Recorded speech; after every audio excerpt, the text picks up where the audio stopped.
An update on a grisly Orange County murder that happened last summer. The district attorney's office says 23-year-old Alyssa Lira decapitated her boyfriend, then fled to Mexico. Let me tell you something. Some cases hit different. 23-year-old woman, 55-year-old man, 2 months of dating, 1 brutal murder, a beheading, and a 5-month chase across international borders. August 2025. Anaheim, California. Alyssa Marie Lira killed her boyfriend, Enrique Gonzalez Carbajal, cut his head off with a knife and ran, left his body right there in her house and disappeared into Mexico. This is how it all went down. When the clock strikes midnight, the truth comes out. I'm 12 a.m. crime, and every single day I bring you real cases of domestic violence that turn deadly. The stories the system tried to bury, the victims who deserve justice.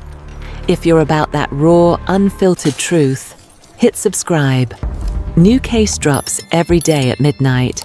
Don't sleep on justice. This is 12 a.m. crime. Alyssa Lira was living in Anaheim, working as an exotic dancer at one of the local clubs. 23 years old, young, making her money dancing. That's where she met Enrique Gonzalez Carbajal. Enrique was 55, more than twice her age.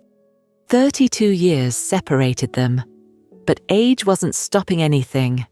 They connected, started seeing each other, started dating. Now, we don't know all the details of how they got together. What we do know is that by summer 2025, they were in a relationship, a dating relationship, the kind where you're spending time together, getting to know each other, building something. 2 months. That's how long they dated. Just 2 months, 60 days, give or take. Most relationships at the 2-month mark, people are still figuring things out, still in that phase where you're learning someone's habits, their quirks, what they like for breakfast, how they take their coffee, normal relationship stuff. But this wasn't going to be a normal relationship story. The thing about this case is we don't have a lot of the in-between. We don't know what happened day to day, what their fights looked like, whether there were warning signs that people missed, whether friends or family saw something off. What we do know is that something happened. Something shifted. Something went very, very wrong. August 2025. The relationship was still new, still fresh. But whatever was building between Alyssa and Enrique, it was heading somewhere dark. The sources don't tell us about arguments, don't tell us about jealousy or money problems, or the kind of friction that usually shows up before violence. The district attorney's office never released a motive. And that's the frustrating part of this story. We're missing that piece, that why. But here's what we're not missing. We're not missing what happened next. August 25th. That's the date everything came to a head. It's a Monday, August 25th, 2025. Anaheim, California, East La Palma Avenue. A little after 2 in the afternoon, police get called to Alyssa Lira's home. Someone's worried. Someone hasn't seen Enrique. Someone knows something's wrong. Officers arrive at the residence. They go inside, and what they find stops them cold. Enrique Gonzalez Carbajal, 55 years old, dead. But not just dead, decapitated. His head cut off, severed from his body. The scene is brutal, violent. The kind of thing that even seasoned investigators have to process. This wasn't a quick crime. This wasn't a moment of panic. Someone used a knife. Someone cut through bone and tissue. Someone took his head clean off. Kimberly Eds, the Director of Public Affairs for the Orange County District Attorney's Office, said it plainly. This poor human was brutalized. Brutalized. That's the word. Because there's no other way to describe what was done to Enrique in that house. His headless body is right there, inside Alyssa's home. His head is there too, both found at the scene. And Alyssa? She's gone. Not just gone like she stepped out for groceries, gone like she fled, like she ran. Investigators figure it out fast. Alyssa Lira left right after the killing. Didn't wait around, didn't call for help, didn't try to explain. She went to Mexico, crossed the border, vanished. So now you've got a horrific crime scene in Anaheim and a suspect who's already in another country. The clock is ticking. The investigation is just beginning. August 25th, 2025. The body's been found. The suspect is gone. And now the real work begins. Anaheim Police Department homicide detectives take the lead. They're processing the scene, collecting evidence, documenting everything. The knife, the blood, the position of the body, every detail matters, because this case just became international. See, here's the problem. Alyssa Lira didn't just leave town. She left the country, Mexico. And once you cross that border, the rules change. You can't just drive down there and pick someone up. You need cooperation, you need paperwork, you need other agencies involved. So Anaheim PD reaches out.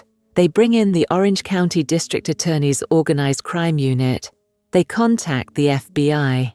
They coordinate with Mexican authorities because tracking down a murder suspect in another country takes resources, takes connections, takes time, and time is what they've got ahead of them.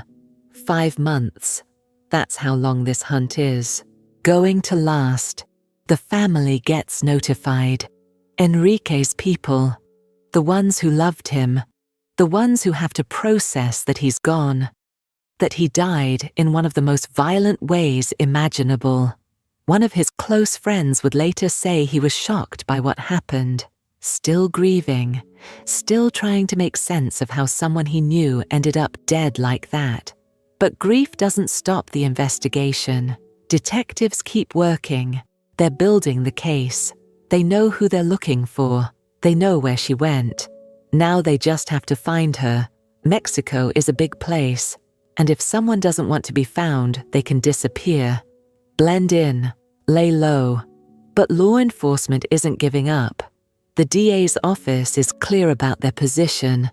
They're going after Alyssa Lira. Doesn't matter how far she ran. Doesn't matter what border she crossed. They want her back. They want her in custody. They want her in court. Orange County District Attorney Todd Spitzer made the stakes clear. Nothing was going to stop them from pursuing justice. Not time, not distance, not international borders. They were going to the ends of the earth if they had to. And that's not just talk. That's the reality of this investigation. Multiple agencies, multiple countries, all working toward one goal. Find Alyssa Lira and bring her back to face what she's accused of doing. Days turn into weeks. Weeks turn into months. August becomes September. September becomes October. The case stays open. The search continues. Investigators won't say exactly how they tracked her down. They won't reveal their methods, whether it was a tip, whether it was surveillance, whether someone recognized her and made a call. Those details stay confidential. But what matters is they found her. January 22nd, 5 months after Enrique's body was discovered. 5 months after Alyssa crossed into Mexico. Authorities locate her. They arrest her. And the process of bringing her back to the United States begins. She's extradited, handed over, transferred from Mexican custody to American custody. The cooperation between agencies worked. The international effort paid off. Alyssa Marie Lira is back in Orange County, and now she's facing the consequences. Fox 11's Nick Garcia live in Anaheim with what we know about her arrest. Nick. Right, Christine. Well, authorities say while this might sound like a cartel-style execution, it was not. Instead, it was a case of domestic violence. After months on the run, Alyssa Lira is behind bars here in Orange County, accused of murder. We'll go to the literal ends of the earth to pursue justice for our victims. A wanted murder suspect found and arrested in Mexico and brought back to the U.S. to face justice. The details are shocking. The Orange County District Attorney's Office says 23-year-old Alyssa Lira used a knife to behead her 55-year-old boyfriend, Enrique Gonzalez, in August. The motive still unclear. His headless body was found inside of her home, along with his head. This is the home on La Palma Avenue, much quieter today than when investigators say it happened 5 months ago. Anaheim Police homicide detectives say Lira went to Mexico immediately after decapitating Gonzalez. The couple had only known each other for 2 months. This is something that was a horrific death for this individual, and it's heartbreaking for the family to have to live with knowing that their loved one died in such a horrible manner. The DA's office and the Anaheim Police Department worked with the FBI and Mexican authorities to track Lira down, but they would not elaborate on how she was found. She is now facing a count of murder and a count of use of a deadly weapon, both felonies. She's being held without bail and will appear in court to answer to those charges next month. Now, I talked to a good friend of Gonzalez on the phone today. He wasn't able to be a part of our story, but did tell me over the phone he was shocked by this arrest, still grieving the tragic loss of his friend. Live in Anaheim, I'm Nick Garcia, Fox 11 News. It's a pretty wild story there, Nick. Thanks. Alyssa gets booked into Orange County Jail. No bail. She's not going anywhere this time. The charges come down. 1 count of felony murder, 1 count of use of a deadly weapon. Both felonies. If convicted, she's looking at 26 years to life in prison. Her arraignment is set for February 13th. That's where she'll stand in front of a judge and answer to these charges, where the legal process officially begins. The DA's office holds a press conference. They lay out the basics. 23-year-old woman, 55-year-old victim, 2 months of dating, a beheading, a flight to Mexico, an arrest, a return. Kimberly Eds, speaking for the DA's office, described it as heartbreaking. She pointed out that this was someone Enrique was in a dating relationship with, someone who would have been expected to care for him, and instead, prosecutors say, she killed him. Brutally. The authorities make one thing clear. This was not cartel violence. This was not gang-related. This was domestic. This was a case of violence between 2 people who were romantically involved. A relationship that ended in the worst possible way. 2 months.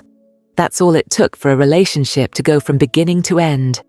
From meeting to murder. From life to death. Alyssa Lira and Enrique Gonzalez Carbajal. A dancer and a man, twice her age. A connection that formed fast and ended violently. August 25th, 2025. The day Enrique's body was found. Headless. Brutalized. Left behind while Alyssa disappeared across the border. January 22nd. The day she was arrested and brought back to face what she's accused of doing. This is the reality of domestic violence. It doesn't discriminate. It doesn't care about age or background or how long you've known someone. It can happen in 2 months. It can happen in 2 years. It can happen when you least expect it. And for Enrique's family, for the people who loved him, the pain is real. The loss is permanent. The questions might never fully be answered. But the case is moving forward. Justice is being pursued. And the system will do what it's designed to do. This is 12 a.m. Crime, where we talk about the cases that shake us, the violence that happens behind closed doors, the relationships that turn deadly. Alyssa Lira's trial is coming. The story isn't over. But for now, this is where we are. A young woman accused of murder, a victim who can't speak for himself, and a legal system trying to make sense of what happened in that house in Anaheim. Stay safe out there. Watch for the signs. Know that violence can hide in unexpected places. And remember, 2 months was all it took for this to go from romance to tragedy.